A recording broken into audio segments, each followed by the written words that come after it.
Hello friends, welcome to the political philosopher. Friends, आज हम लोग जॉन लॉक को फिर से कंटिन्यू करने वाले हैं और आज की जो वीडियो है हमारी वो जॉन लॉक पार्ट 2 पर होगी। ठीक है, और इसमें हमें जॉन लॉक के सामाजिक समझौते या सोशल कॉन्ट्रैक्ट के बारे में हमें स्टडी करना है। और सोशल कॉन्ट्रैक्ट में जॉन लॉक ने अलग अलग चीजों का वर्णन किया है। ठीक है, अब यहाँ पे देखते हैं जॉन लॉक का जो सामाजिक समझौते का सिद्धांत है उसके अंतर्गत किन किन बातों का अध्ययन किया जाता है। एक एक करके यहाँ पे हम समझने का प्रयास करते हैं। जैसे कि सामाजिक समझौते के सिद्धांत के अंतर्गत ही जॉन लॉक ने मानव स्वभाव के बारे में अध्ययन किया है, ह्यूमन नेचर कैसा है। फिर लॉक ने प्राकृतिक अवस्था के बारे में बताया है, प्राकृतिक अधिकार क्या होते हैं, नेचुरल राइट्स क्या हैं, फिर नेचुरल लॉ क्या होते हैं। फिर लॉक का सोशल कॉन्ट्रैक्ट तब आता है, फिर उसके बाद आता है सामाजिक समझौते का क्या कारण था और उसकी क्या कैरेक्टरिस्टिक्स हैं या क्या उसके विशेषताएं हैं, ये पढ़ेंगे। देन उसके बाद लॉक का राज्य कैसा है, यानी लॉक के राज्य का स्वरूप कैसा है, क्या लॉक का राज्य सीमित राज्य है या लॉक का राज्य असीमित राज्य है ना। इन सब के बारे में हम एक एक करके स्टडी करेंगे और सारी चीजों को बहुत डिटेल में पढ़ रहे हैं हम लोग। और इसीलिए आपसे रिक्वेस्ट है कि आप वीडियो को लास्ट तक जरूर देखें और वीडियो को स्किप करने से आपका ही लॉस होने वाला है। ठीक है, क्योंकि वीडियो पर अगर लास्ट तक आप देखेंगे तो आपको बहुत सारे ऐसे कॉन्सेप्चुअल चीजें सीखने को मिलेंगी, बहुत सारे ऐसे फैक्चुअल डेटा आपको देखने को मिलेगा जो एग्जाम में बार बार पूछा गया है या बार बार पूछे जाने की संभावनाएं रहती हैं उनकी। तो चलते हैं लॉक का सामाजिक समझौते के सिद्धांत के बारे में सीखते हैं। क्या है लॉक का सामाजिक समझौता।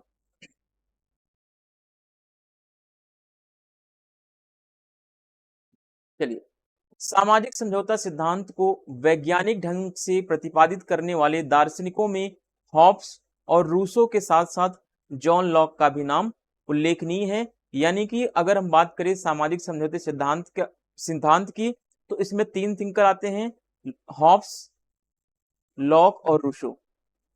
ठीक है, ये तीन थिंकर्स ऐसे हैं जिन्होंने क्या दिया है, सोशल कॉन्ट्रैक्ट थियरी दी है। अब देखते हैं लॉक के सामाजिक समझौते का सार है कि निरंकुश राजतंत्र के स्थान पर संवैधानिक राजतंत्र की स्थापना और पार्लियामेंट की अंतिम सत्ता को स्वीकार करना नितांत न्यायसंगत माना गया है इसके सामाजिक समझौते के सिद्धांत में। तो आपको समझना क्या है कि लॉक के सामाजिक समझौते का सार क्या है। तो लॉक कह रहा है कि सामाजिक समझौते सिद्धांत का मूल सार क्या है, एक तो निरंकुश राजतंत्र को समाप्त करना है और दूसरा क्या है, उस निरंकुश राजतंत्र के बदले हमें एक संवैधानिक या वैधानिक सरकार की या वैधानिक राजतंत्र की स्थापना करनी है। तो ये जो है लॉक के सामाजिक समझौते सिद्धांत की विशेषता है और एक एक करके हम सारी चीजों को स्टडी करने वाले हैं आज। Among the philosopher who propounded the social contract theory in the scientific manner, the name of John Locke is also notable along with the Hobbes and Rousseau.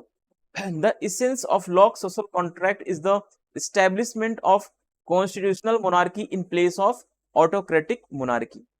ठीक है, तो इसके सोशल कॉन्ट्रैक्ट का मेन बेस क्या है कि establish करना है कॉन्स्टिट्यूशनल मोनार्की, यानी कि संवैधानिक राजतंत्र की स्थापना करना है किसके स्थान पर, ऑटोक्रेटिक मोनार्की के स्थान पर। ठीक है, तो ये चीजें हैं थोड़ी सी हमको यहाँ पे समझनी है।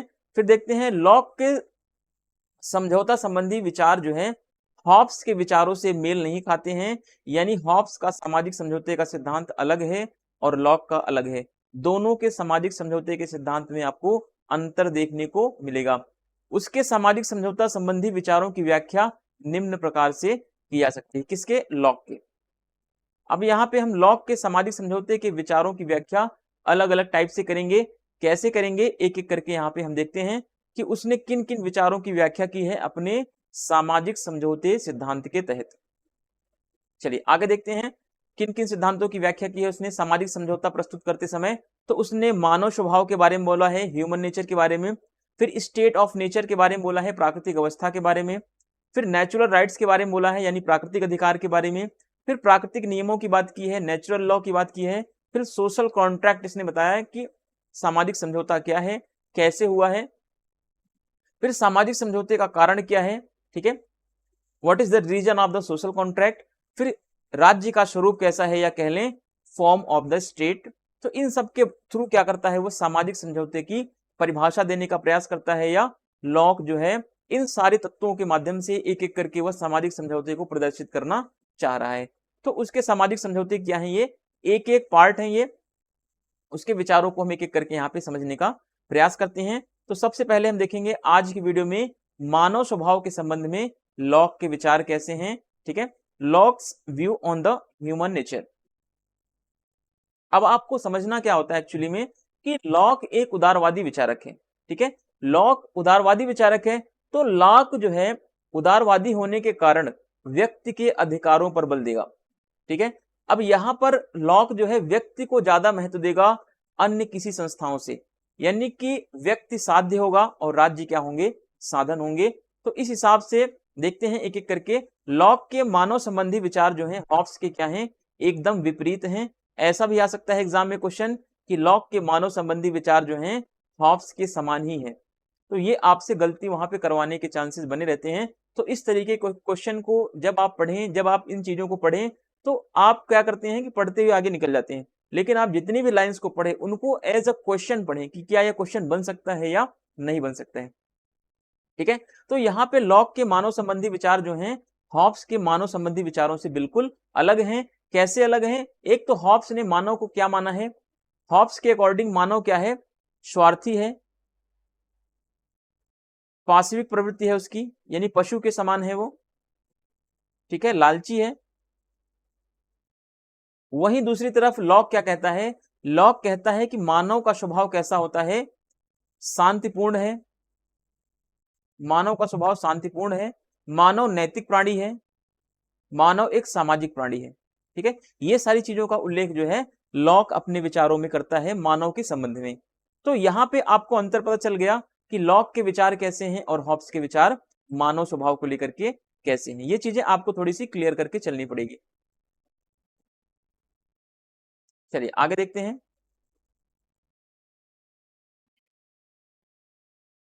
लॉक ने मानव स्वभाव का सकारात्मक चित्रण प्रस्तुत किया है। अब यहां से दूसरा क्वेश्चन बन सकता है, लॉक ने मानव स्वभाव के बारे में नकारात्मक प्रस्तुति या नकारात्मक चित्रण प्रस्तुत किया है। तो बिल्कुल सही है। तो ये क्या हो जाएगा, फिर यहाँ पे आपको क्या करना है, आपको आइडेंटिफाई करना है कि लॉक ने मानव स्वभाव के बारे में सकारात्मक चित्रण प्रस्तुत किया है या नेगेटिव थॉट दिया है। ठीक है, अगर वहीं दूसरी तरफ राज्य के बारे में आ जाए कि लॉक ने राज्य का नकारात्मक चित्रण प्रस्तुत किया है, नकारात्मक। ठीक है, तो बिल्कुल सही है, क्योंकि नकारात्मक का मतलब है कि राज्य के कार्यों को सीमित करने की बात करना। ठीक है, तो यहां पे लॉक ने मानव स्वभाव के सकारात्मक चित्रण किया है, यानी मानव स्वभाव और मानव के अधिकारों को आगे बढ़ाने की बात कर रहा है। ठीक है, दूसरी बात, सकारात्मक चित्रण का मतलब क्या है कि उसके अच्छाई के बारे में बता रहा है कि मानव का स्वभाव कैसा है, मानव का स्वभाव अच्छा है। ये सारी चीजें क्या है, सकारात्मकता को प्रदर्शित कर रही है। वहीं अगर क्वेश्चन आए कि हॉब्स ने मानव स्वभाव का नकारात्मक चित्रण प्रस्तुत किया है, तो बिल्कुल सही होगा। ठीक है, क्योंकि हॉब्स ने मानव स्वभाव को क्या माना है, बुरा माना है, और वहीं पर लॉक ने मानव स्वभाव को क्या माना है, अच्छा माना है। तो ये दो चीजें आपको डिफरेंस करके चलनी है कि लॉक ने मानव स्वभाव के बारे में पॉजिटिव थॉट दिया है या पॉजिटिव अप्रोच दिया है। ठीक है, ये चीजें आपको थोड़ी सी क्लियर करनी पड़ेगी। आगे देखते हैं। लॉक ने मनुष्य को क्या माना, मनुष्य को सामाजिक, नैतिक, बुद्धिमान, विचारशील, परोपकारी, शांतिप्रिय, प्रेम व दया का पोषक प्राणी बताया है। यानी कहने का मतलब कि लॉक ने मनुष्य को क्या माना है, अगर एक शब्दों में कहें तो मनुष्य क्या है, अच्छा है। ठीक है, Locke's view on human nature are completely opposite to those of Hobbes. Locke has given the positive portrayal of the human nature, तो ये बिल्कुल करेक्ट है।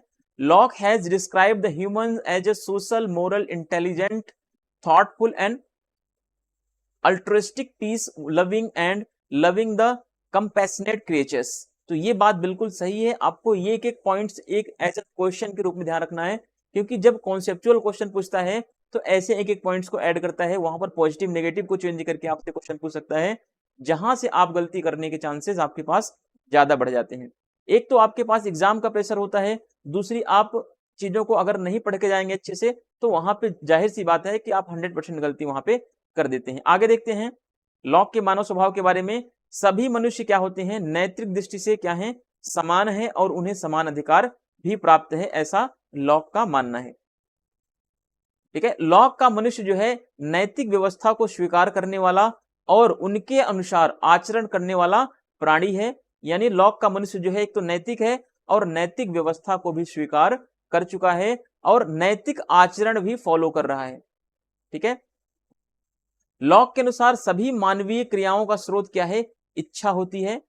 तो ये चीज आपको थोड़ी सी क्लियर करके चलनी है। All human beings are morally equal to each other and have equal rights. Locke's human being is a being who accepts the moral system and behaves according to it. According to Locke, the source of human action is desire. तो ये चीजें आपको ध्यान रखनी है, थोड़ा सा आपको डिफरेंस करना है। आगे देखते हैं लॉक के मानव स्वभाव के बारे में क्या लॉक बोलता है। इच्छा की पूर्ति के लिए मनुष्य क्या करता है? कार्य करता है। इच्छा की पूरी होने पर या इच्छा पूर्ति होने पर सुख तथा इच्छा पूरी न होने पर मनुष्य को दुख का अनुभव करता है या मनुष्य दुख का अनुभव करता है। ठीक है। तो ये कहने का मतलब है लॉक क्या कह रहा है? लॉक कह रहा है कि मनुष्य कोई भी कार्य करता है तो उसके पीछे उसकी इच्छा होती है। अगर उसकी इच्छा पूरी हो गई तो वह सुख का अनुभव करता है, प्लेजर का अनुभव करता है, और उसकी इच्छा अगर पूरी नहीं हुई तो वह दुखी हो जाता है। जैसे आपकी इच्छा क्या है? असिस्टेंट प्रोफेसर बनना। तो आप अगर असिस्टेंट प्रोफेसर बन गए तो आप सुख की अनुभव करेंगे, अगर आप नहीं बन पाए तो आप दुख का अनुभव करते हैं। ठीक है। तो ये मानव स्वभाव के बारे में लॉक का मानना है। अब देखो, अब अगला पॉइंट देखते हैं। मनुष्य सुख प्राप्त करना चाहता है, ऐसा लॉक का मानना है। लॉक ने मनुष्य को प्रकृति द्वारा दिए गए विवेक अथवा बुद्धि को दैविक प्रकृति स्पूलिंग कहा है। ठीक है। दैविक प्रकृति स्पूलिंग कहा है। यानी मनुष्य ने, जो लॉक ने मनुष्य को प्रकृति द्वारा दिए गए विवेक है, इस विवेक बुद्धि को क्या बोलता है लॉक? दैविक प्रकृति स्पूलिंग कहा है। तो ये चीज आपको थोड़ा सा ध्यान रखना है। Man works to fulfil his desires when his desires is fulfilled and he feels happy and when his desires is not fulfilled he feels sad. Man wants to attain happiness. Locke has called the consciousness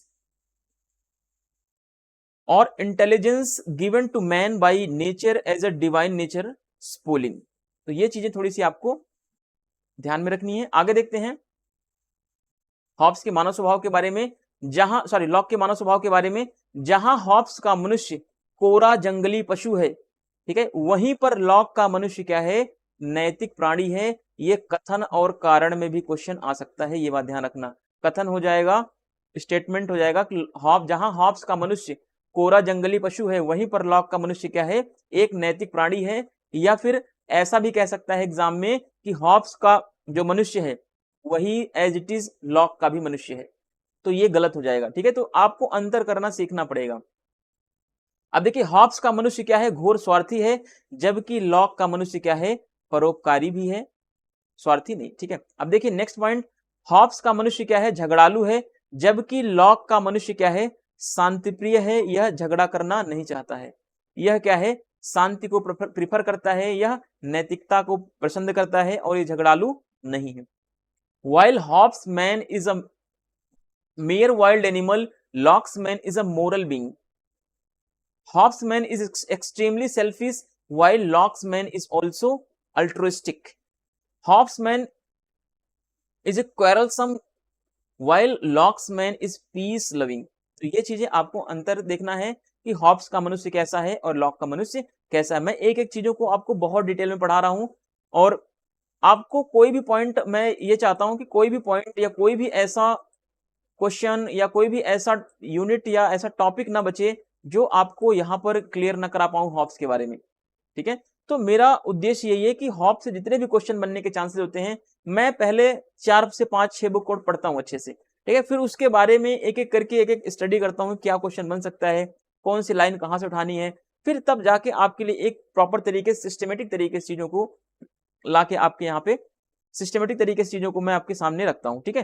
तो ये चीजें आपको ध्यान रखनी है कि जो भी मैं यहाँ पे मेंशन कर रहा हूं वो सारी चीजें आपके लिए इंपॉर्टेंट है, आपको एक भी पॉइंट मिस नहीं करना है इसमें से।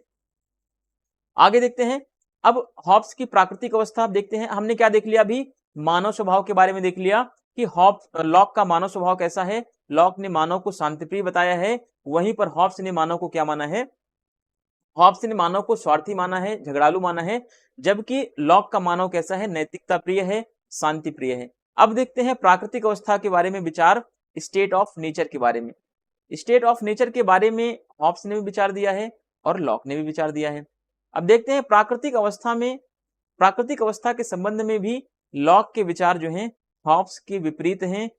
ठीक है, अब देखो यहाँ पे विपरीत कैसे हैं, क्योंकि लॉक के अनुसार क्या है, प्राकृतिक अवस्था शांति, स्नेह, सहयोग, सद्भावना और शिष्टाचार व रक्षा की अवस्था थी, ये लॉक का मानना है। जबकि हॉब्स क्या मानता है, हॉब्स कह रहा है कि प्राकृतिक अवस्था अराजकता की अवस्था है। ठीक है, अनार्की की सिचुएशन थी, अराजकता की अवस्था है। तो ये चीज आपको लॉक और हॉब्स के प्राकृतिक अवस्था में अंतर करना है। लॉक ने प्राकृतिक अवस्था को शांतिपूर्ण माना है, वहीं पर हॉब्स ने प्राकृतिक अवस्था को अराजकतापूर्ण माना है। प्राकृतिक अवस्था में सभी मनुष्य कैसे हैं, समान हैं। ठीक है, प्राकृतिक अवस्था, लॉक के प्राकृतिक अवस्था में सभी मनुष्य कैसे हैं, इक्वल हैं। ठीक है, all human being were equal in the state of nature. तो ये चीजें आपको थोड़ी सी समझ के चलनी है। अब देखिए इस प्राकृतिक अवस्था में क्या है, इस अवस्था में व्यक्ति समान तो है, समान के साथ साथ स्वतंत्रता तथा अपनी अपनी संपत्ति का मालिक भी है। लेकिन वहीं पर हॉब्स की प्राकृतिक अवस्था में ना तो स्वतंत्रता थी, ना ही अपनी संपत्ति थी। ठीक है, तो ये चीजें आपको ध्यान रखना है कि लॉक की प्राकृतिक अवस्था में संपत्ति भी है, लॉक की प्राकृतिक अवस्था में व्यक्ति की स्थिति समान भी है, और वहीं पर हॉब्स की प्राकृतिक अवस्था में न व्यक्ति के पास संपत्ति है, ना ही उसकी समान स्थिति है, और ना ही उसके पास स्वतंत्रता है। अगला पॉइंट देखते हैं, सभी मनुष्य जो हैं पूर्ण रूप से स्वतंत्र थे लॉक की प्राकृतिक अवस्था में, और अपनी इच्छानुसार जीवन व्यतीत कर रहे थे। तो ये लॉक की प्राकृतिक अवस्था है। लॉक के अनुसार प्राकृतिक अवस्था में व्यवस्था जो है, व्यवस्था भी विद्यमान है, और विवेक द्वारा स्थापित व्यवस्था यहां पर उपलब्ध है, या यह विवेक के द्वारा स्थापित व्यवस्था है लॉक की प्राकृतिक अवस्था। यहां से क्वेश्चन बन जाए कि लॉक की प्राकृतिक अवस्था में क्या व्यवस्था है, क्या सिस्टम विद्यमान है, तो बिल्कुल विद्यमान है। वहीं पर हॉब्स की प्राकृतिक अवस्था में कोई सिस्टम नहीं है, पूरा अराजकता का माहौल बना हुआ है। जबकि लॉक के प्राकृतिक अवस्था में क्या है, पूरी तरीके से सिस्टमेटिक व्यवस्था बनी हुई है। व्यवस्था ऐसी है जो विवेक के द्वारा यह व्यवस्था बनाई गई है, लोगों को, या लोगों ने अपने विवेक के द्वारा यह व्यवस्था बना रखी है। लेकिन अभी भी यहाँ पर क्या है, कुछ प्राकृतिक नियम हैं, इन नियमों पर किसी का नियंत्रण नहीं है, पहली बात, और नियमों की व्याख्या करने वाला भी कोई नहीं है। तो इन सब चीजों को ध्यान में रखते हुए लॉक ने प्राकृतिक अवस्था में जो नियम की बात की, जो अधिकारों की बात की, इन सबको मान्यता देने के लिए, इन सबको वैलिडिटी प्रदान करने के लिए उसने राज्य की स्थापना की बात की, समाज की स्थापना की बात की, और यहां तक कि उसने राजनीतिक व्यवस्था के निर्माण की भी बात की। ठीक है, अब देखिए इन this state people were equal independent and owners of their own property. All men were completely dependent and lived their lives according to their own wishes. According to Locke, order also exists in the state of nature, and this was a system established by a region. तो ये चीजें आपको ध्यान रखना है, यहाँ पे ये इंपॉर्टेंट है, इसलिए मैंने यहाँ पे आपको बोल्ड करके लिख दिया। जो ज्यादा इंपॉर्टेंट है, जो एग्जाम में पूछने के चांसेस बने हुए हैं, या जो एग्जाम में पूछा गया है, उसको मैं क्या करता हूँ कि मैं उसको बोल्ड करके लिख देता हूँ। ठीक है, अब इसके बाद जब हम अगला टॉपिक करेंगे, या फिर हम जब वेस्टर्न पॉलिटिकल थॉट को खत्म कर लेंगे, तो उसके बाद इंडियन पॉलिटिकल थॉट करते रहेंगे, लेकिन साथ के साथ हम कोशिश करेंगे कि क्वेश्चन भी इसके बनाते जाएं, हम कुछ क्वेश्चन की प्रैक्टिस भी करते चलेंगे। ठीक है, अब देखिए डनिंग क्या कहता है लॉक के प्राकृतिक अवस्था के बारे में। डनिंग के अनुसार यह पूर्व सामाजिक अवस्था होने की अपेक्षा केवल पूर्व राजनीतिक अवस्था है, ऐसा डनिंग ने कहा। यानी कि लॉक की जो प्राकृतिक अवस्था है, ठीक है, लॉक की प्राकृतिक अवस्था कैसी है, केवल और केवल पूर्व राजनीतिक है। जबकि हॉब्स की प्राकृतिक अवस्था कैसी है, पूर्व राजनीतिक भी है और पूर्व सामाजिक भी है। ये बात ध्यान रखना। Pre political and pre social किसकी है, तो हॉब्स की है, और प्री पॉलिटिकल जो है स्टेट ऑफ नेचर वो लॉक की है। तो इतना अंतर आपको समझना पड़ेगा। नोट करके दिया गया है, लॉक की प्राकृतिक अवस्था केवल और केवल क्या है, पूर्व राजनीतिक है, पूर्व सामाजिक नहीं है, ये बात ध्यान रखना है। जबकि वहीं पर हॉब्स की प्राकृतिक अवस्था पूर्व राजनीतिक भी है और पूर्व सामाजिक भी है। यानी कि कहने का मतलब है, अगर हम आसान शब्दों में समझे कि प्राकृतिक अवस्था में, लॉक के प्राकृतिक अवस्था में क्या है, समाज का अस्तित्व विद्यमान है। ठीक है, समाज का अस्तित्व क्या है, विद्यमान है, समाज विद्यमान है। लॉक के प्राकृतिक अवस्था में समाज जो है विद्यमान है, लेकिन राजनीति नहीं है। इसीलिए कहा गया है कि लॉक की प्राकृतिक अवस्था पूर्व राजनीतिक है, यानी राजनीति से पहले की अवस्था है, यानी उस समय प्राकृतिक अवस्था में राजनीति का अस्तित्व नहीं है। According to Dunning, instead of being a pre social state, it is only a pre political state. Note करके है, Locke's state of nature is only pre political not pre social, while Hobbes' state of nature is both pre political and pre social. ये दोनों हैं Hobbs में, जबकि lock में only pre political है। ये चीज आपको ध्यान रखना है। अब देखते हैं, लॉक ने प्राकृतिक अवस्था की बात कर दी, लेकिन प्राकृतिक अवस्था में कुछ समस्याएं भी हैं, इन समस्याओं को भी ध्यान देना है। अब देखते हैं प्राकृतिक अवस्था में क्या समस्याएं हैं। प्राकृतिक अवस्था के स्वर्णिम चित्रण के बावजूद लॉक के अनुसार उसमें 3 कठिनाइयां थी। ठीक है, प्राकृतिक अवस्था का उसने स्वर्णिम चित्रण प्रस्तुत किया, यानी कि लॉक के अनुसार प्राकृतिक अवस्था कैसी अवस्था है, शांतिपूर्ण अवस्था है, स्वर्ण काल की अवस्था है, लेकिन उसके बावजूद भी उसमें कुछ कमियां हैं। वो 3 कठिनाइयां कौन कौन सी हैं, उनको एक एक करके हम समझने का प्रयास करते हैं। तो पहली कठिनाई है कि प्राकृतिक अवस्था में कोई भी निश्चित, प्रकट एवं सर्वसम्मति विधि नहीं होती। ठीक है, तो प्राकृतिक अवस्था के बारे में लॉक कह रहा है कि उस समय कोई ऐसी निश्चित या सर्वमान्य विधि नहीं है कि जिसके द्वारा उचित और अनुचित तथा मतभेदों का निर्णय हो सके। ठीक है, लॉक कह रहा है प्राकृतिक अवस्था में कोई भी ऐसी सर्वमान्य विधि नहीं है जो यह बता सके लोगों को कि क्या उचित है, क्या अनुचित है। ठीक है, तो ये प्राकृतिक अवस्था की क्या है, अपनी समस्याएं हैं। ये तीनों पॉइंट्स बहुत इंपॉर्टेंट है, आप इसको नोट कर लीजिएगा। दूसरा देखते हैं प्राकृतिक अवस्था की और क्या समस्याएं हैं, कि प्राकृतिक नियम या विधान को या तथा इसके अनुरूप निर्णयों को क्रियान्वित करने के लिए प्राकृतिक दशा में कोई साधन या संस्था नहीं होती है। दूसरी समस्या क्या है, कि जो लोगों ने प्राकृतिक नियम बनाए थे, लोगों ने प्राकृतिक नियम कैसे बनाए थे, अपने विवेक के द्वारा। ठीक है, अपने विवेक के द्वारा जो लोगों ने प्राकृतिक नियमों के अनुसार अपना शासन चला रहे थे, अपना जीवन यापन कर रहे थे, उस नियमों को क्रियान्वित करने के लिए, उस नियमों को लागू करने के लिए, उस निर्णयों को लागू करने के लिए प्राकृतिक अवस्था में या प्राकृतिक दशा में कोई ऐसी संस्था नहीं थी जो उन प्राकृतिक नियमों को पूरी तरीके से लागू करवा सके। ठीक है, तो ये भी एक समस्या थी।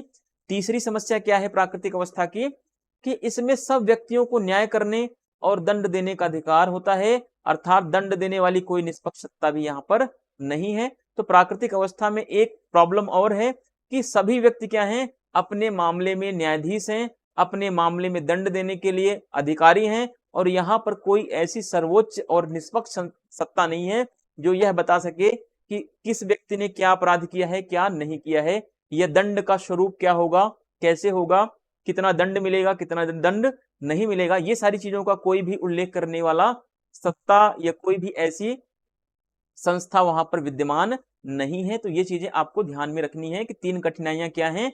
अब इन्हीं कठिनाइयों को दूर करने के लिए लॉक ने क्या बोला, कि इन्हीं सब समस्याओं को दूर करने के लिए हमें क्या करना पड़ेगा, राज्य और समाज का निर्माण करना पड़ेगा, राज्य और सरकार का निर्माण करना पड़ेगा, या कह लें कि हम सामाजिक समझौता करेंगे और इसी सामाजिक समझौते से सरकार का निर्माण होगा और राज्य का निर्माण होगा। ठीक है, ये चीज आप देखना। प्राकृतिक अवस्था की उपरोक्त 3 असुविधाओं को दूर करने की दृष्टि से मनुष्यों ने एक क्या किया, सामाजिक समझौता करता है इन्हीं प्राकृतिक अवस्थाओं को या प्राकृतिक असुविधाओं को दूर करने के लिए, जिसे सामाजिक संविदा या राज्य का निर्माण किया गया। जिससे ये चीज आपको ध्यान रखना है। एक बार फिर से आप इसको अगर स्क्रीनशॉट लेना चाहते हैं तो आप इसका स्क्रीनशॉट ले सकते हैं। A problem of the state of nature, ठीक है। तो 3 प्रॉब्लम्स को बताता है बेसिकली, अभी हमने ऊपर समझ लिया है कौन कौन से हैं। फर्स्ट है कि कोई ऐसा कोई भी संस्था नहीं है जो ये डिफाइन कर सके कि क्या राइट है क्या रॉन्ग है, तो ये प्रॉब्लम बनी हुई है। दूसरी, कोई भी ऐसा इंस्टीट्यूशन नहीं है जो इन नेचुरल राइट्स जो हैं या स्टेट ऑफ नेचर में जो लॉ बने हुए हैं, नेचुरल लॉ, जो लोगों ने नेचुरल लॉ बनाया है, उस नेचुरल लॉ को कोई अच्छी तरीके से इंप्लीमेंट कर सके, ऐसा कोई वहां पर मैनेजमेंट नहीं है। तीसरा, कि सभी इंडिविजुअल्स जो हैं वो अपने मामले में क्या हैं, अपने राइट्स को लेकर जज बने हुए हैं और पनिश के मामले में भी वह निर्णय देने के लिए अपने आप को अधिकारी समझते हैं। इस सिचुएशन में ऐसी कोई भी इम्पार्शियल अथॉरिटी नहीं है जो यह बता सके कि क्या सही है क्या गलत है। इन सब चीजों को, इन सब प्रॉब्लम्स को ओवरकम करने के लिए ही क्या आया हुआ है, प्राकृतिक अवस्था का सिद्धांत आया है, या कह लें कि इन्हीं सब प्रॉब्लम्स को जीतने के लिए या इन्हीं सब प्रॉब्लम्स को समाप्त करने के लिए सोशल कॉन्ट्रैक्ट या सोशल एग्रीमेंट का सिद्धांत आया है। तो ये रही आपकी सोशल प्रॉब्लम, ठीक है। क्या क्या स्टेट ऑफ नेचर में प्रॉब्लम थी। अब देखते हैं हम प्राकृतिक अधिकार क्या होते हैं, प्राकृतिक अधिकारों की प्रकृति कैसी है, ठीक है। लॉक ने कितने प्राकृतिक अधिकारों की बात की है ये आपको पता होना चाहिए, क्योंकि ये नेट के पेपर में बहुत बार पूछा जा चुका है और पूछता रहता भी है अलग अलग पेपरों में, ठीक है। प्राकृतिक अधिकार या नेचुरल राइट्स क्या होते हैं। प्राकृतिक अवस्था में प्राप्त अधिकार को लॉक ने प्राकृतिक अधिकार कहा, यानी स्टेट ऑफ नेचर में या प्राकृतिक अवस्था में लोगों को जो अधिकार मिले हुए थे उनको प्राकृतिक अधिकार कहा। और यहां तक कि प्राकृतिक अधिकार के बारे में लॉक ने कहा कि लोगों को कुछ जन्म से ही अधिकार मिलते हैं, ठीक है। लोगों को कुछ जन्मजात अधिकार मिलते हैं या जन्म से ही मिलते हैं। जैसे लॉक ने कहा कि प्राकृतिक अधिकार क्या होते हैं, प्राकृतिक अधिकार जो है व्यक्ति को जन्म से ही मिलता है, ठीक है, बाई बर्थ मिलता है, ये ध्यान रखना। ये अधिकार सभी व्यक्तियों को समान रूप से प्राप्त होते हैं। क्यों ऐसा बोल रहा है समान रूप से प्राप्त होते हैं, क्योंकि ये अधिकार जो प्राकृतिक अधिकार है ये जन्म के समय ही सभी को मिल जाते हैं, तो सभी का जन्म, जिसका जिसका जन्म होगा उसको ये अधिकार मिल ही जाएगा अपने आप। तो इसमें कोई समानता या असमानता की बात नहीं, ये सबको जन्म से ही मिल जाता है, तो इसलिए क्या है ये समान है। लॉक के अनुसार प्राकृतिक अवस्था में व्यक्ति को 3 प्राकृतिक अधिकार प्राप्त हैं। वो प्राकृतिक अधिकार कौन कौन से हैं एक एक करके देखते हैं। तो 3 प्राकृतिक अधिकारों में पहला है जीवन का अधिकार, स्वतंत्रता का अधिकार और संपत्ति का अधिकार। Right to life, right to freedom and right to property, ये 3 अधिकार क्या हैं, नेचुरल राइट्स हैं जो स्टेट ऑफ नेचर में मिले हुए हैं, ठीक है। नेचुरल स्टेट नहीं बल्कि स्टेट ऑफ नेचर, इसको कर लीजिए, स्टेट ऑफ नेचर में ये राइट्स व्यक्ति को मिले हुए हैं। आगे देखते हैं प्राकृतिक अधिकार क्या है, असीमित नहीं है। यहां से क्वेश्चन बन जाए कि लॉक के प्राकृतिक अधिकारों के बारे में कि क्या लॉक का प्राकृतिक अधिकार असीमित है, ठीक है। अब देखिए लॉक का प्राकृतिक अधिकार जो है वो प्राकृतिक अधिकार असीमित या अनियंत्रित नहीं है, अनियंत्रित नहीं थे। इन पर प्राकृतिक नियमों का क्या था, बंधन था। अब देखो जो व्यक्ति को प्राकृतिक अधिकार मिले हुए हैं, चाहे उसमें जीवन का अधिकार हो, चाहे वो संपत्ति का अधिकार हो, चाहे वो स्वतंत्रता का अधिकार हो, ये कोई भी अधिकार जो है असीमित नहीं है। इन पर प्रकृति का नियमों का बंधन लगाया गया है। लॉक ने संपत्ति के अधिकार को सबसे अधिक महत्व दिया है, यह सबसे अधिक महत्वपूर्ण माना है। लॉक एक तो उदारवादी है, उदारवादी विचारक प्रॉपर्टी पर ज्यादा बल देते हैं, है ना, संपत्ति पर क्या करते हैं ये ज्यादा फोकस करते हैं। लॉक का कथन है कि संपत्ति की सुरक्षा का विचार ही मनुष्यों को यह प्रेरणा देता है कि वह सामाजिक समझौता करें तथा प्राकृतिक अवस्था का त्याग करके नागरिक समाज की स्थापना करें। तो ऐसा लॉक का कह रहा है कि मनुष्य की जो संपत्ति है उसकी सुरक्षा के लिए लोगों ने क्या किया है, लोगों ने सामाजिक समझौता करके प्राकृतिक अवस्था को त्याग दिया और प्राकृतिक अवस्था को त्याग करके एक नागरिक समाज या राज्य का निर्माण किया जिससे उनके संपत्ति की सुरक्षा हो सके। देखो इतना बड़ा व्यक्तिवादी विचारक है, इतना बड़ा उदारवादी विचारक है कि संपत्ति की सुरक्षा के लिए एक राज्य के निर्माण की बात कर रहा है, ठीक है। जबकि हॉब्स ने किस राज्य के निर्माण की बात, क्योंकि हॉब्स ने कहा कि राज्य का निर्माण इसलिए होना चाहिए क्योंकि व्यक्तियों का जो जीवन है वो क्या है, क्षणिक बन चुका है, खतरे में है। लेकिन यहां पर लॉक ने संपत्ति को ज्यादा महत्व दिया और कहा कि संपत्ति की सुरक्षा के लिए लोगों ने क्या किया, लोगों ने या मनुष्य के अंदर प्रेरणा आई और प्रेरणा आकर के उसने क्या कर लिया, सामाजिक समझौता करके नागरिक समाज और राज्य का निर्माण किया या सरकार का निर्माण किया। अब देखिए, natural rights were not unlimited और uncontrolled, they were bound by the natural law. अब यहां से क्वेश्चन बन सकता है कि लॉक के प्राकृतिक अधिकार असीमित थे जिन पर कोई नियंत्रण नहीं था। क्या यह बात सही है? तो यह बात बिल्कुल गलत हो जाएगा, क्योंकि लॉक ने प्राकृतिक अधिकारों को असीमित नहीं किया है, बल्कि इस पर क्या लगाया है, प्राकृतिक नियमों का बाउंडेशन लगाया है। ठीक है, Locke considered the right to property to be the most important right. Locke ने प्रॉपर्टी के राइट को सबसे इंपॉर्टेंस दिया है, सबसे ज्यादा इंपॉर्टेंस दिया है। लॉक कहता है कि the idea of protection of property inspires men to enter the social agreement and abandon the state of nature and establish the civil society. ठीक है, देखिए यहां पर लॉक के विचार क्या है।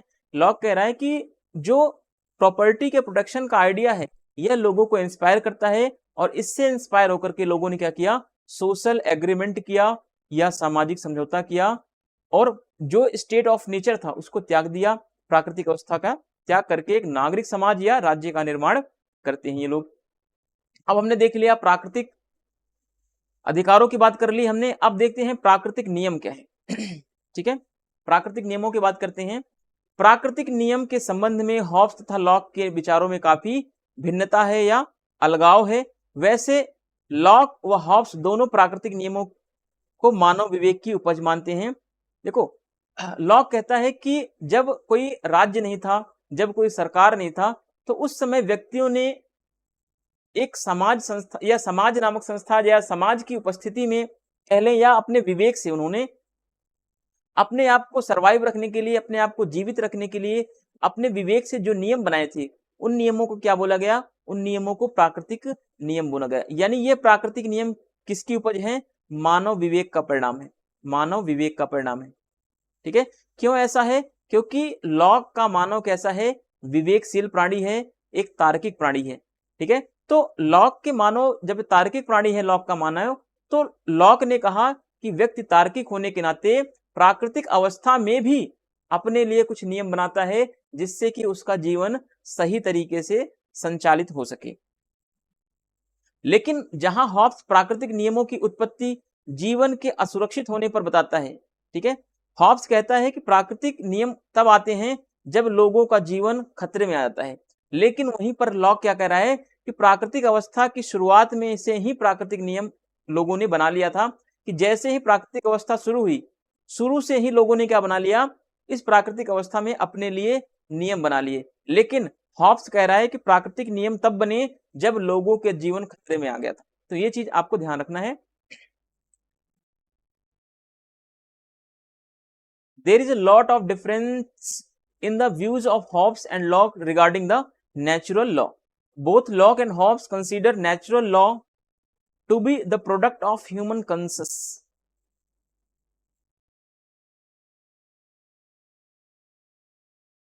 Human conscience. But while Hobbes explain the origin of natural law when life become unsafe. ठीक है, लॉक हॉब्स कहता है कि जब नेचुरल लॉ तब आया जब लोगों का जीवन क्या हो चुका था, अनसेफ हो चुका था। जबकि वहीं पर लॉक ने क्या एक्सप्लेन किया कि नेचुरल लॉ जो है वो जो है स्टेट ऑफ नेचर के शुरुआत से ही क्या हो चुका है, बन चुका है, ऐसा लॉक का मानना है। लॉक की प्राकृतिक अवस्था कैसी है, तो लॉक की प्राकृतिक अवस्था शांतिपूर्ण थी, जो कि प्राकृतिक नियमों के अनुसार चलती थी। ऐसा क्यों है, क्योंकि लॉक का मानव क्या है, लॉक का मानव विवेकशील है। लॉक का मानव क्या है, एक तार्किक व्यक्ति है, एक तार्किक प्राणी है। इसीलिए उसने तर्क से एक प्राकृतिक नियमों की स्थापना की, जिससे कि प्राकृतिक अवस्था में वो शांतिपूर्ण अवस्था को बना रख सके। इस अवस्था में, प्राकृतिक अवस्था में, ये प्राकृतिक नियम में, इस अवस्था में क्या है, प्रत्येक मनुष्य एक दूसरे के साथ वैसा ही व्यवहार करता था जैसा कि वह अपने साथ चाहता है। ठीक है, तो लॉक कह रहा है प्राकृतिक अवस्था में मनुष्य एक क्या है, नैतिक प्राणी है और वह दूसरों के साथ भी नैतिकता वाला व्यवहार करता है। अब देखिए, प्राकृतिक नियम के अनुसार सब लोग क्या हैं, समान और स्वतंत्र हैं, इसीलिए किसी को भी दूसरे के जीवन, स्वास्थ्य, स्वतंत्रता एवं संपत्ति को क्षति नहीं पहुंचानी चाहिए। यह क्या कहता है? यह प्राकृतिक नियम कहता है। क्योंकि सभी लोग क्या हैं? जब सब लोग एक समान हैं तो लॉक कहता है कि व्यक्ति नैतिक प्राणी होने के नाते कुछ प्राकृतिक नियम बनाता है और उस प्राकृतिक नियम के तहत यह कहता है कि सभी व्यक्ति क्या है? समान हैं और उनको समान अधिकार मिला हुआ है, समान स्वतंत्रता मिली हुई है, तो हम उनके समान स्वतंत्रता और समान अधिकारों को किसी तरीके से नुकसान ना पहुंचाए। ये चीजें आप लॉक के बारे में जरूर अच्छे तरीके से याद रखेंगे। चलिए आगे देखते हैं। Locke's state of nature was peaceful and was governed by the natural law. ठीक है, in this state every human being behaved with the other human beings in the same way as he wanted be treated. ठीक है, इस अवस्था में क्या कर रहे हैं? प्राकृतिक अवस्था में जो लॉक का ह्यूमन बीइंग है वो एक तरीके से ऐसा बिहेव कर रहा है जैसा वो अपने साथ चाहता है। अगर मैं अपने साथ अच्छा बिहेव चाहता हूं तो दूसरे के साथ भी मैं अच्छा बिहेव करूंगा, ये लॉक बताना चाह रहा है। According to natural law all people are equal and free, hence no one should the harm life, the freedom and property of the others। तो ये चीज आपको ध्यान रखना है कि सभी लोग क्या है प्राकृतिक अवस्था में, ये प्राकृतिक नियम के अनुसार क्या है? नेचुरल लॉ के अकॉर्डिंग सभी पीपल क्या है? Are peoples are equal and सबको क्या मिली हुई है? इक्वल लाइफ का राइट है, इक्वल हेल्थ का राइट है, इक्वल फ्रीडम का राइट है। तो किसी को भी एक दूसरे के मामले में इंटरफेयर करने का अधिकार नहीं है। अब प्राकृतिक नियम जो है शांति और संपूर्ण मानवता की सुरक्षा चाहता है, यह प्राकृतिक नियम की खास विशेषता है। लॉक ने प्राकृतिक नियमों की नैतिक एवं तर्कमूलक व्याख्या की है, तो बिल्कुल सही है। लॉक के अनुसार विवेक का ही दूसरा नाम क्या है? प्राकृतिक नियम है। लॉक कह रहा है कि मानव के विवेक के द्वारा ही प्राकृतिक नियम निकला है, तो इसलिए क्या है? यह विवेक का ही दूसरा नाम है।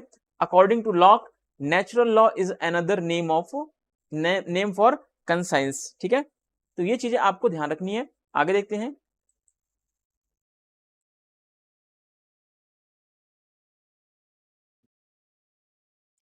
चलिए आगे देखते हैं हम कि लॉक का सामाजिक समझौता क्या है। अब यहां से लॉक के सामाजिक समझौते का विचार प्रॉपर तरीके से शुरू होगा। अब देखिए हॉब्स की तरह लॉक भी राज्य की उत्पत्ति को सामाजिक समझौते के द्वारा बताता है। यानी जैसे हॉब्स ने कहा कि राज्य की उत्पत्ति लोगों के द्वारा समझौते से हुई है या सामाजिक समझौते से हुई है, ठीक उसी तरीके से लॉक ने भी कहा कि राज्य की उत्पत्ति लोगों के सामाजिक समझौते के द्वारा हुई है। लेकिन अब यहां पर ध्यान रखना है, लेकिन हॉब्स ने प्राकृतिक अवस्था के भयपूर्ण माहौल को समझाते हुए यहां पे देखिए फिर से एक बार, लेकिन हॉब्स ने प्राकृतिक अवस्था के भयपूर्ण माहौल को समझौते का कारण बताया है। ठीक है, अब देखो यहां पर हॉब्स के विचार क्या हैं? हॉब्स कहता है कि जो प्राकृतिक अवस्था थी, ठीक है, प्राकृतिक अवस्था भयपूर्ण थी, इसी भय से निकलने के लिए लोगों ने सामाजिक समझौता किया। जबकि वहीं पर लॉक क्या बता रहा है? लॉक ने प्राकृतिक अवस्था को बताया कि प्राकृतिक अवस्था की असुविधा को दूर करने के लिए, ठीक है, प्राकृतिक अवस्था में कुछ असुविधाएं थी, जैसे प्राकृतिक नियम की असुविधा थी, उस असुविधा को दूर करने के लिए जो है समझौते का कारण बताया है। तो ये दोनों में अंतर है। हॉब्स कह रहा है कि प्राकृतिक अवस्था में भयपूर्ण माहौल था, इसीलिए लोगों ने सामाजिक समझौता किया, जबकि लॉक कहता है कि प्राकृतिक अवस्था में कुछ चीजें असुविधाएं थी, कुछ उस असुविधा को दूर करने के लिए लोगों ने सामाजिक समझौता किया। Like both lock also explain the origin of the state through social agreement, but Hobbes has cites a fearful environment of the natural state as a reason for agreement, while Locke has cited in the inconvenience of the natural state, और यहां पर state of nature कर लीजिए, state of nature as the reason for the agreement। तो ये चीजें आपको ध्यान रखना है। चलिए आगे देखते हैं, प्राकृतिक अवस्था की क्या सुविधाएं थी और इस असुविधा को दूर करने के लिए लोगों ने सामाजिक समझौते का सिद्धांत दिया। ठीक है, तो प्राकृतिक अवस्था की हम देख लेते हैं कुछ असुविधाओं के बारे में, क्योंकि यहां पर देखो लॉक ने क्या बोला है, एक बार आप यहां पे फिर से समझ लें कि लॉक ने क्या बोला है। लॉक ने कहा है कि लॉक ने कहा प्राकृतिक अवस्था में असुविधा थी, इस असुविधा को दूर करने के लिए ही लोगों ने सामाजिक समझौता किया। अब देखते हैं प्राकृतिक अवस्था की भाई क्या ऐसी दुविधा थी जिसकी वजह से लोगों ने या कहा लॉक ने प्राकृतिक अवस्था जिसकी वजह से लोगों ने क्या किया है, सामाजिक समझौता किया। अब देखते हैं लॉक के अनुसार प्राकृतिक अवस्था में 3 असुविधाएं कौन कौन सी हैं, इनके बारे में एक एक करके हम यहाँ पे स्टडी करते हैं। अब देखिए प्राकृतिक नियम की स्पष्ट परिभाषा जो है नहीं थी प्राकृतिक अवस्था में। लॉक के अनुसार प्राकृतिक अवस्था में 3 असुविधा कौन कौन थी। एक तो पहली सुविधा थी कि प्राकृतिक नियम की स्पष्ट परिभाषा कुछ भी नहीं थी, कोई भी प्राकृतिक नियम को कुछ भी बता देता था। ठीक है, कोई कह रहा है प्राकृतिक नियम ये है, कोई कह रहा है प्राकृतिक नियम वो है। ठीक है, तो प्राकृतिक नियम अब क्या है, प्राकृतिक अवस्था में यह असुविधा फैल गई कि भाई सही नियम क्या है। तो ऐसी सही नियम बताने के लिए किसी भी संस्था का अभाव था, कोई ऐसी सर्वोच्च संस्था नहीं थी जो यह बता सके कि प्राकृतिक नियम क्या है और प्राकृतिक नियम कैसे लागू किए जाएंगे। दूसरी, प्राकृतिक नियमों की व्याख्या करने वाला कोई अधिकारी नहीं था। सभी व्यक्ति जो थे प्राकृतिक नियमों की व्याख्या अपने अपने हिसाब से करते थे। कोई कह रहा है प्राकृतिक नियम ये है, कोई कह रहा है प्राकृतिक नियम वो है। ठीक है, तो ये चीजें आपको ध्यान रखनी है। दूसरी समस्या ये थी। तीसरी समस्या है प्राकृतिक नियमों को लागू करने वाला कोई भी नहीं था या कोई संस्था नहीं थी। अब बताओ, जो लोगों ने अपने विवेक से प्राकृतिक नियम जो बनाए हैं उस नियम को लागू करने के लिए कोई ना कोई तो होना चाहिए, कोई सरकार हो, कोई संस्था हो, कोई राज्य हो, लेकिन वहां पर कुछ भी नहीं था ऐसा जो इन प्राकृतिक नियमों को लागू कर सके। तो इस तरीके से ये प्राकृतिक अवस्था के क्या थे, असुविधाएं थी। इन्हीं असुविधाओं को दूर करने के लिए लॉक ने कहा कि लोगों ने क्या किया, सामाजिक समझौता किया या कह लें सोशल कॉन्ट्रैक्ट किया। सामाजिक समझौता किया या सोशल कॉन्ट्रैक्ट किया। देखिए अब आगे देखते हैं यहाँ पे, इसीलिए प्राकृतिक असुविधाओं से राहत पाने के लिए मनुष्य ने न्यूनतम प्रतिरोध का मार्ग अपनाते हुए समझौते के द्वारा राज्य के निर्माण का विचार दिया। यह समझौते के द्वारा राज्य का निर्माण किया। ठीक है, तो सामाजिक समझौते का मूल कारण क्या है कि जो प्राकृतिक अवस्था में जो असुविधाएं विद्यमान थी, इन असुविधाओं को खत्म करना इनका मेन उद्देश्य था। Inconvenience of the state of nature, प्राकृतिक अवस्था में क्या क्या इनकन्वीनियंस थे, 3 थे। एक तो यहाँ पर कोई भी no clear definition of natural law, यहाँ पर नेचुरल लॉ की कोई क्लियर डेफिनेशन नहीं है। दूसरी समस्या क्या है, there was no authority to interpret the natural law. ठीक है, यहाँ पर कोई ऐसी अथॉरिटी नहीं है जो इन नेचुरल लॉ को इंटरप्रेट कर सके या इसकी व्याख्या कर सके। तीसरा, there was no one to enforce the natural law, और यहां पर कोई ऐसा या कोई ऐसी संस्था नहीं है जो इन नेचुरल लॉ को इन्फोर्स कर सके या लागू करवा सके। इस कारण से therefore to get relief from natural inconveniences man adopted the path of least resistance and created the state through agreement. ठीक है, तो इस पाथ का यूज करके लोगों ने क्या किया, इस कन्वीनियंस को दूर करने के लिए लोगों ने क्या किया, एक सामाजिक समझौता किया। जिससे क्या होता है, सामाजिक समझौते के द्वारा राज्य या ओरिजिन ऑफ द स्टेट आता है, ओरिजिन ऑफ द स्टेट। चलिए आगे देखते हैं।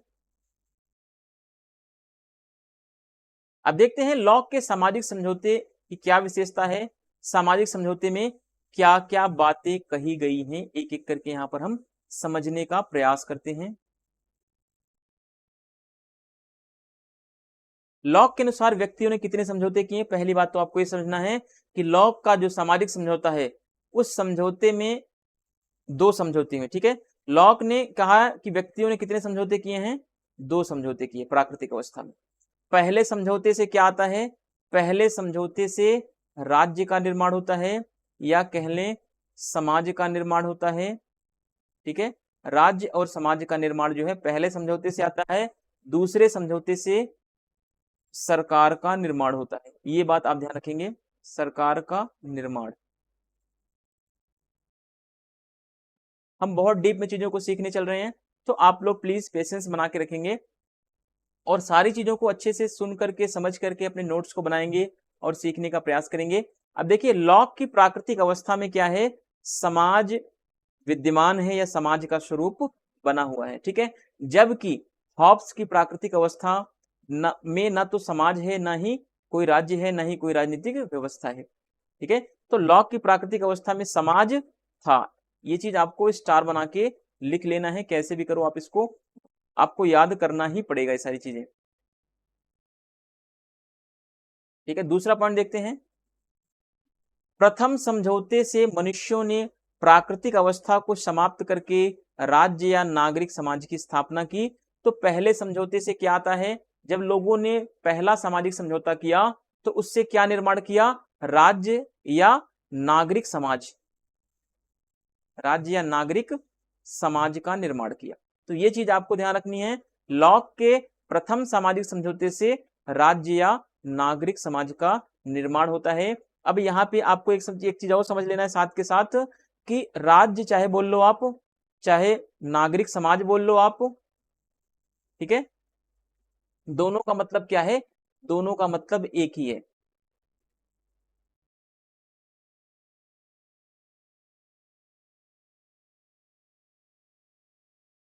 चलिए आगे देखते हैं। लॉक की प्राकृतिक अवस्था में क्या है, समाज विद्यमान है, पहला पॉइंट आपको याद रखना है।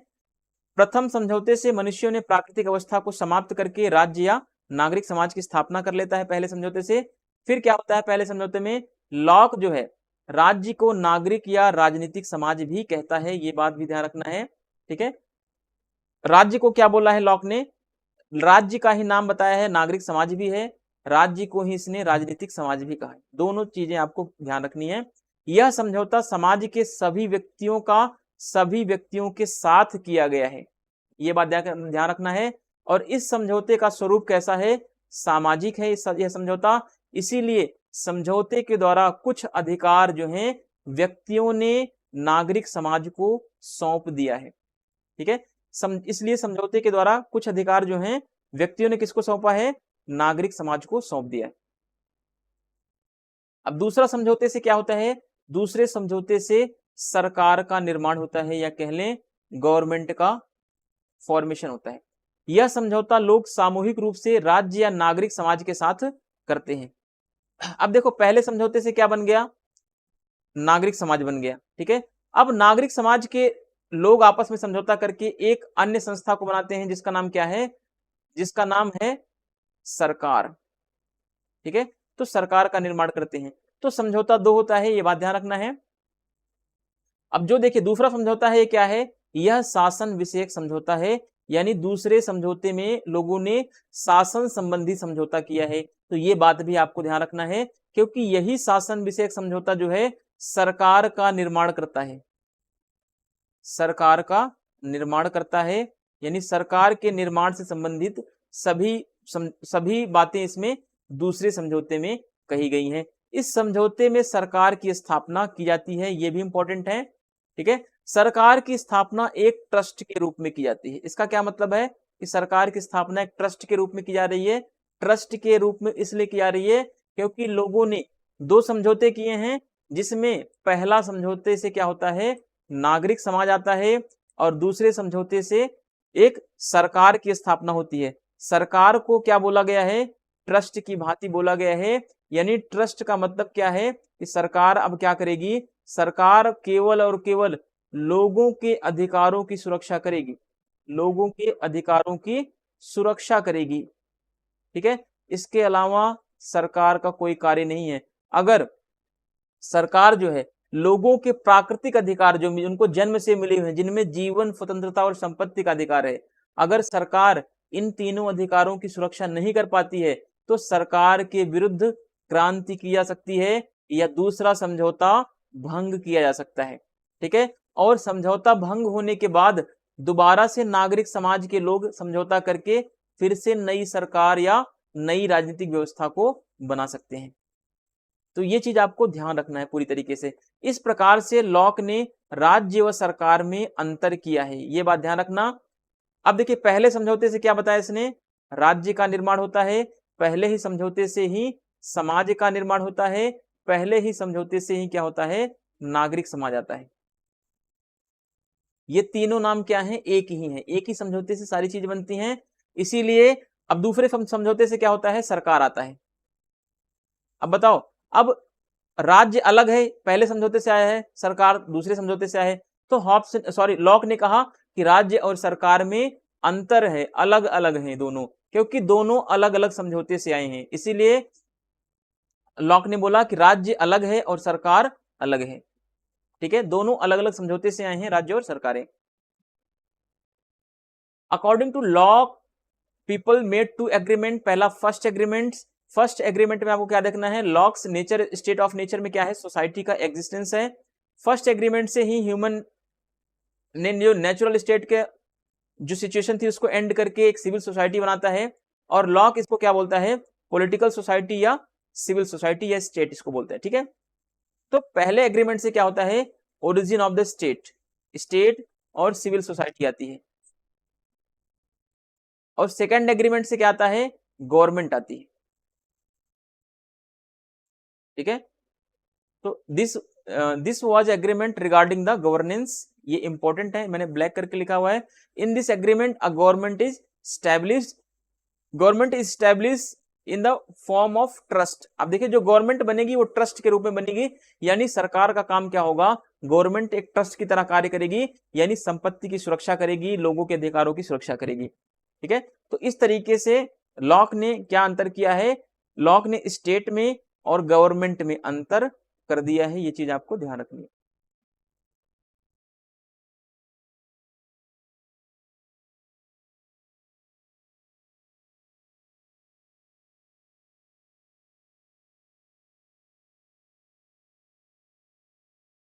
बहुत बड़ा है भाई।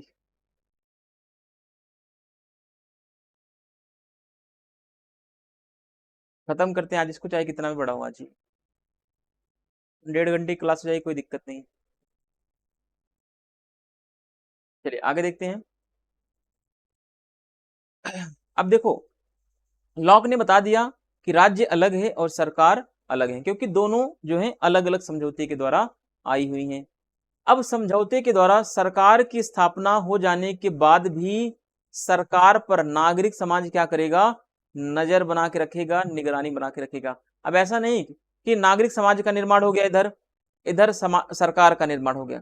ठीक है, सामाजिक समझौते के बाद दो चीजें आ गई, एक तो नागरिक समाज, दूसरा गवर्नमेंट आ गया।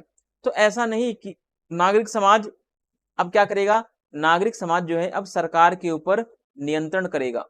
ठीक है, सरकार के ऊपर नियंत्रण के साथ साथ सरकार के ऊपर नजर भी बनाकर रखेगा, है ना। इसलिए इसमें कहा गया है कि समझौते के द्वारा सरकार की स्थापना तो हो जाने के बाद भी सरकार पर नागरिक समाज जो है निगरानी करता रहेगा, नजर बना के रखेगा। और इसी के संदर्भ में लॉक ने बोला है कि समुदाय, समुदाय या राज्य इसको बोलने, या बोलने इसको हम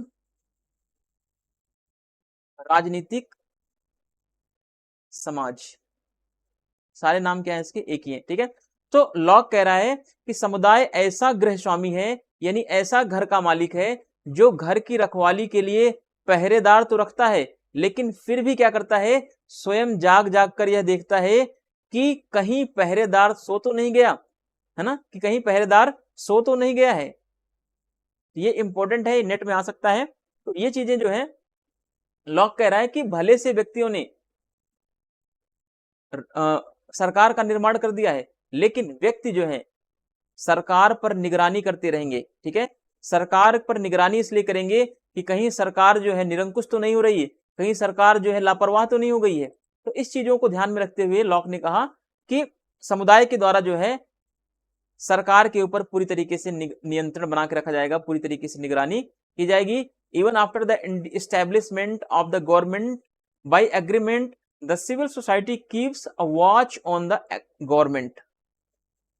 ठीक है, in the word of John Locke, the community is like a house owner who hires a watchman to guard his house and then himself keeps awake to see whether the watchman has fallen asleep or not। ठीक है, तो ये चीज lock कह रहा है कि व्यक्ति क्या कर रहा है, व्यक्ति ने सरकार बना तो दिया है, लेकिन सरकार पर क्या कर रहा है, वो वॉच कर रहा है, सरकार को वॉचमैन की तरह देख रहा है, सरकार के ऊपर एक निगरानी बना के रखा हुआ है, कहीं सरकार या गवर्नमेंट जो हमारी है वो सही तरीके से काम कर रही है या नहीं कर रही है। अब देखिए, सेबाइन व वाहन सेबाइन व वाहन जो है लॉक के समझौते को क्या मानते हैं, दोहरा समझौता बताते हैं, यानी एक समझौते से समाज का निर्माण होता है, दूसरे समझौते से सरकार का निर्माण होता है। कुछ लेखक लॉक के संविदा या समझौते को दोहरा नहीं मानते हैं। प्रोफेसर बारकर के अनुसार मानव इतिहास में एक ही सामाजिक अनुबंध हुआ है या एक ही जिसको राजनीतिक स्वरूप उसका उपांग था। देखो अब बारकर क्या कह रहा है कि मानव इतिहास में एक ही सामाजिक समझौता हुआ है, ठीक है, जिससे कि राजनीतिक स्वरूप उसका क्या है, उसका सब पार्ट बन के निकला हुआ है। राजनीतिक समझौते के लिए कोई अलग से समझौता या राजनीतिक व्यवस्था के लिए कोई अलग समझौता नहीं हुआ, बल्कि एक ही समझौता हुआ है, बारकर कह रहा है, जिससे कि राजनीतिक व्यवस्था भी उसके अलग पार्ट के रूप में निकल आई है। ठीक है, Sabine and Vaughan describes is a double contract. Some authors did not consider Locke's contract to be double according to professor Barker. Barker कहता है कि there was only one social contract in human history, the political form was its appendage। ठीक है, तो ये कह रहे हैं बारकर। अब देखते हैं लॉक के सामाजिक समझौते की विशेषताएं, और लॉक के सामाजिक समझौते की विशेषताओं को पढ़ करके हम यहाँ पर क्लास को खत्म करेंगे, क्योंकि क्लास जो है हमारी मोस्टली 56 मिनट की अभी हो चुकी है ना। चलिए आगे देखते हैं लॉक के सामाजिक समझौते की क्या विशेषताएं हैं। एग्जाम में क्वेश्चन यहां से आने के भी बहुत ज्यादा पॉसिबिलिटीज होती हैं। चलिए पहला देखते हैं, लॉक का सामाजिक समझौता सर्वसम्मति से संपन्न हुआ, यह जन इच्छा पर आधारित समझौता था। तो पहला पॉइंट आपको याद रखना है कि जो लॉक का समझौता हुआ है वो कैसे हुआ है, इसमें सभी की एग्रीमेंट है, कंसेशनेस है, तब जाकर यह समझौता बना हुआ है। कोई भी व्यक्ति जो है इस नवीन समाज में सहमति के बिना प्रविष्ट नहीं हो सकता, यानी लोगों के बीच सभी लोगों ने सभी के साथ आपस में समझौता किया, जिससे राज्य या समाज का निर्माण हुआ, और दूसरे समझौते से क्या होता है, सरकार का निर्माण होता है। तो लॉक कह रहा है कि इस समझौते के द्वारा जो लोगों ने आपस में किया है, ठीक है, इससे नवीन समाज, इससे राज्य समाज की उत्पत्ति तो होती है, लेकिन इस समाज में, ठीक है, इस नवीन समाज में सहमति के बिना कोई भी दूसरा व्यक्ति नहीं आ सकता। अगर कोई व्यक्ति बाहर से आके इस समाज में रहना चाहे तो वो नहीं रह सकता अपनी मनमर्जी से, ठीक है। तो इसके लिए लोगों की जब तक सहमति नहीं मिलेगी तब तक वह व्यक्ति इस समाज में नहीं रह सकता। लॉक के समझौते का स्वरूप कैसा है, दोहरा स्वरूप है। लॉक के सामाजिक समझौते का स्वरूप जो है दोहरा है। लॉक्स एग्रीमेंट है ज डुअल नेचर, ठीक है। सामाजिक समझौते के बाद भी जीवन का अधिकार, स्वतंत्रता का अधिकार और संपत्ति का अधिकार, ये तीनों अधिकार, ये तीनों प्राकृतिक अधिकार व्यक्ति के पास सुरक्षित रहते हैं। व्यक्तियों ने इन तीनों अधिकारों को राज्य को नहीं सौंपा है। ये बात ध्यान रखना कि जो समझौते के बाद जो व्यक्ति के प्राकृतिक अधिकार मिले हुए थे, जिसमें जीवन, स्वतंत्रता और संपत्ति का अधिकार है, यह प्राकृतिक अधिकार व्यक्ति ने अपने पास स्वयं रखे हैं, ठीक है। Even after the agreement the three natural rights of the person, the right of life, the right of freedom and the right of property remains intact। पांचवा पॉइंट देखते हैं, व्यक्ति केवल प्राकृतिक कानून की व्याख्या करने और उसे क्रियान्वित करने और भंग करने वाले को दंड देने का अधिकार ही राज्य को सौंपता है, बाकी कोई भी अधिकार राज्य के पास नहीं है। यानी राज्य का कार्य क्या है, राज्य का कार्य केवल प्राकृतिक कानून की व्याख्या करना, और जो प्राकृतिक कानूनों को न माने या जो प्राकृतिक कानूनों को भंग करे, राज्य उसको दंड देगा, और राज्य के इसके अलावा राज्य का कोई भी कार्य नहीं होगा। अब देखो यहाँ पर दो ही तीन कार्य मिलेंगे राज्य को, यानी कि राज्य का कार्य लॉक ने क्या कर दिया है, सीमित कर दिया है, जबकि वहीं पर हॉब्स ने राज्य के कार्यों को, राज्य की संप्रभुता को क्या कर दिया था, असीमित कर दिया था, ठीक है। तो ये चीजें भी आपको ध्यान रखनी है। पॉइंट नंबर 6 देखते हैं, समझौते से व्यक्ति की स्वतंत्रता पर वही बंधन स्वीकार किया जाता है जो उसकी सुरक्षा के लिए आवश्यक हो। यानी स्वतंत्रता से यह समझौता जो होता है, सामाजिक समझौता, इस समझौते से स्वतंत्रता पर व्यक्ति के वही बंधन लगाए जाएंगे जो व्यक्ति की सुरक्षा के लिए जरूरी है, अन्यथा कोई भी बंधन व्यक्ति के ऊपर नहीं लगाया जाएगा। सातवां पॉइंट है, व्यक्ति ने समझौते के द्वारा अपने अधिकार कहां पे दे रखे हैं, संपूर्ण समुदाय या नागरिक समुदाय को सौंपे हैं, ना कि किसी व्यक्ति विशेष को। ये इंपॉर्टेंट है। व्यक्तियों ने सामाजिक समझौता करके अपने अधिकार किसको दिए हैं, समुदाय को दिए हैं, ठीक है। जिस समुदाय में व्यक्ति रह रहा है, या कह ले नागरिक समाज को सौंपा है, ना कि किसी अन्य संस्था को सौंपा है, ना कि किसी व्यक्ति विशेष को सौंपा है। ठीक है, by agreement the individuals had delegated his rights to the entire community या civil society, not to any particular individuals.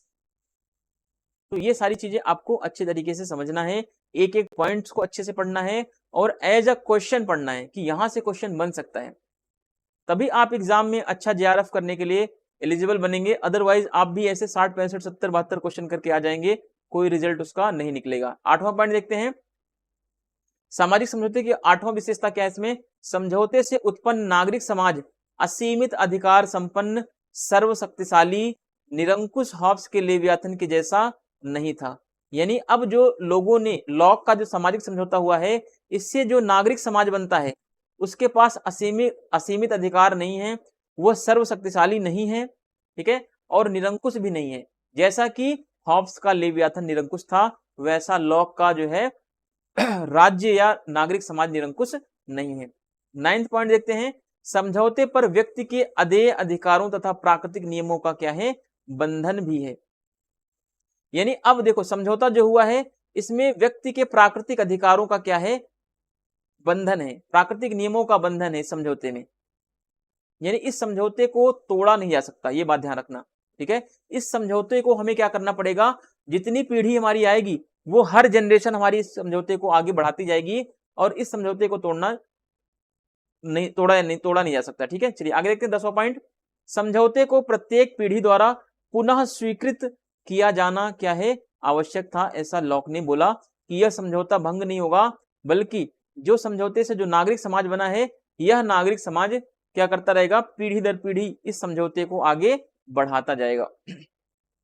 The agreement had to be approved by each generation. तो ये चीज ध्यान रखना है कि यह समझौता क्या है, पीढ़ी दर पीढ़ी या जनरेशन बाय जनरेशन ये क्या करती जाएगी, आगे बढ़ती जाएगी और इसको कभी भी तोड़ा नहीं जा सकता।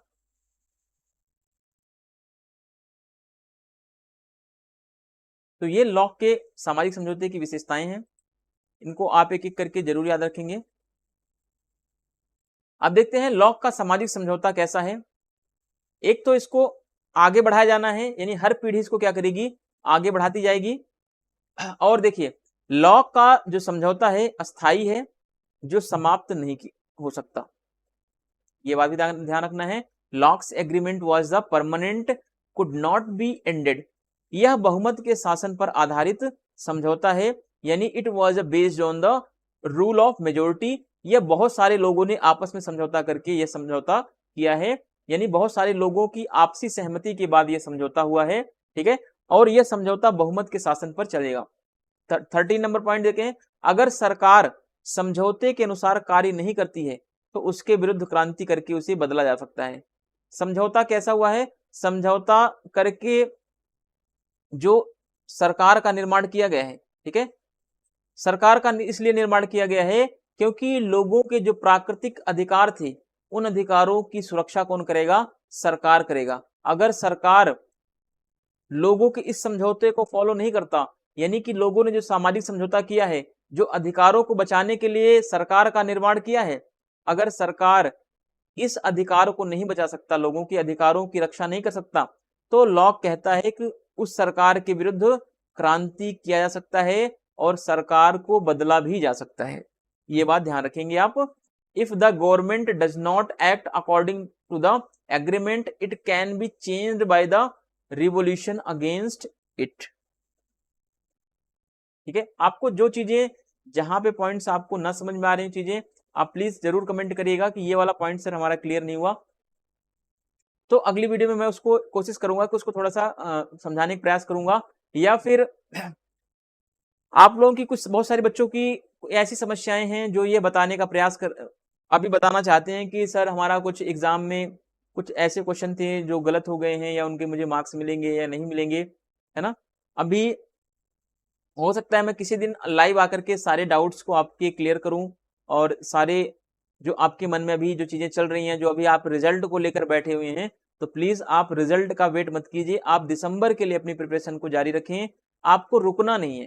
ठीक है, आप रुक गए तो आपका कहानी वहीं पे खत्म है, समझ लीजिए। चलिए आगे देखते हैं 14 नंबर, 14 नंबर, जॉन लॉक के अनुसार समझौता भंग या क्रांति से वापस प्राकृतिक अवस्था नहीं आएगी बल्कि सरकार बदल जाएगी। ठीक है, लॉक कहता है अगर समझौते को तोड़ दिया जाए, ठीक है, या क्रांति कर दिया जाए समझौते के विरुद्ध, तो हम प्राकृतिक अवस्था में नहीं जाएंगे, बल्कि प्राकृतिक अवस्था में नहीं जाएंगे। क्यों नहीं जाएंगे?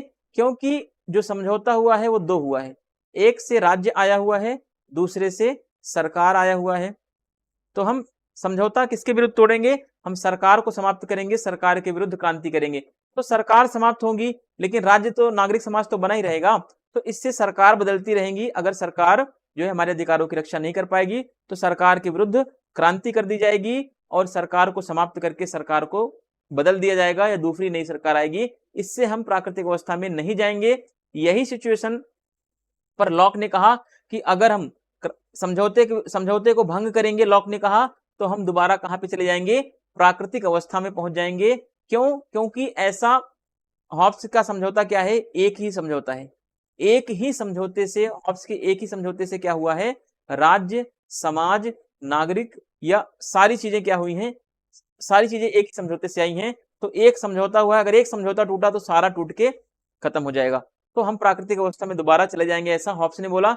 जबकि लॉक ने कहा कि समझौता अगर भंग भी हो रहा है तो इससे क्या होगी?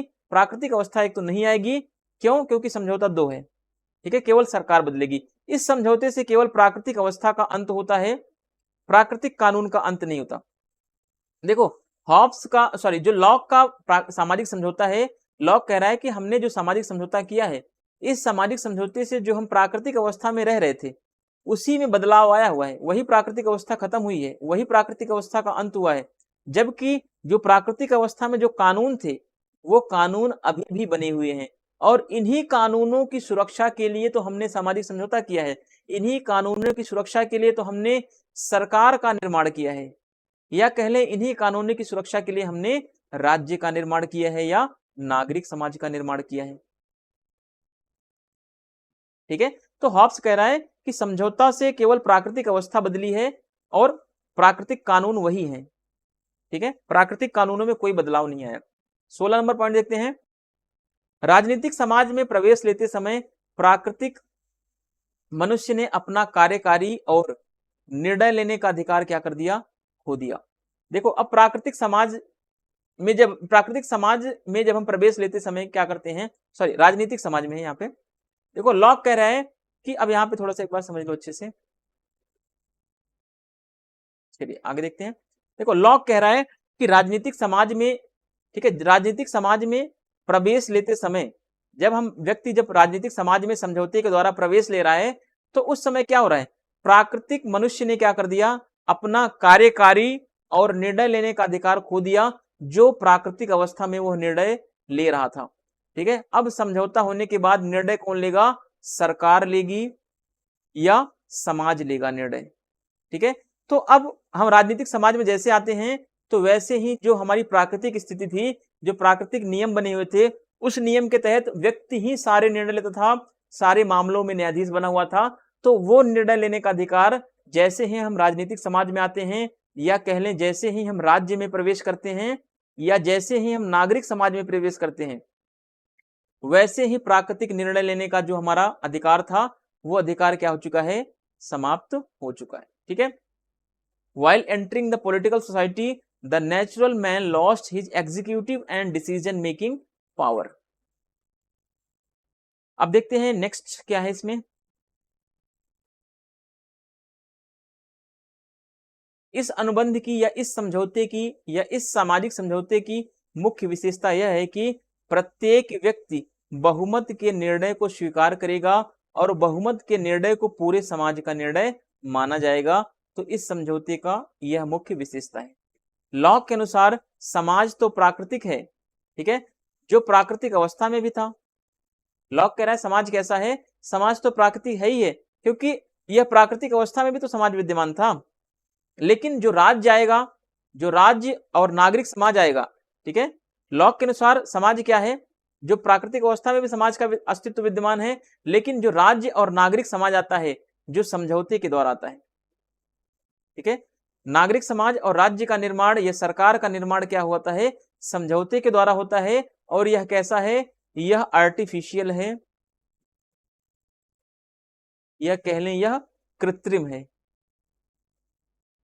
कृत्रिम क्यों है, क्योंकि यह इसका निर्माण लोगों ने समझौते के द्वारा किया है, चाहे वो नागरिक समाज हो चाहे वो सरकार हो, दोनों क्या है, कृत्रिम है, यानी कि दोनों क्या है, दोनों साधन हैं, व्यक्ति क्या है, साध्य है।